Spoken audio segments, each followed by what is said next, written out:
So you want a garden tour?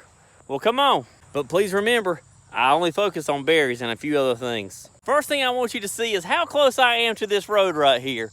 So yes, this is right in my front yard. So don't be ashamed to grow on what you have. And the main reason I got it set up that way is if somebody wants some food that I know, they can just park right here and come over here and pick whatever they want. And I do that because I sell plants so they can come try out whatever things they want to. So let's walk down the line. We got longevity spinach and some blackberry bushes. And I also got some blackberry bushes planted in the ground. They're the Apache variety. And these are the purple sweet potatoes that I planted in my latest video, along with the top hat variety blueberry bushes that are dwarf variety that only get about 2 feet tall.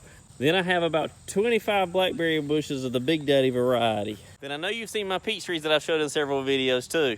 And those are followed up with about 25 Primark Freedom blackberry bushes.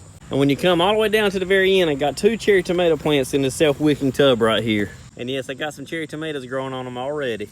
Once we step on into my backyard, you see my chicken coop here, along with 25 Arapaho blackberry bushes. Directly behind my chicken coop is a wonderful pomegranate tree. And yes, this thing's getting pretty tall and I should get some pomegranates next year. Right here are all my famous chickens. And as soon as you get on past them, you see my raspberry bushes here. And don't judge me, I know they don't look great, but they got plenty of raspberries on them. So check out those fall gold raspberries. Then after you get past my raspberry bushes, welcome to all my blackberry bushes. And this section is my pride and joy of my entire garden. Because again, all I do is focus on blackberries. I pretty much have an endless supply of them. And I know I got plenty other plants I could show you, but I just ain't got a home for them just yet. And one last thing, everything that you've seen has only been in the ground about 1 year. So maybe this video is worth a few likes and follows.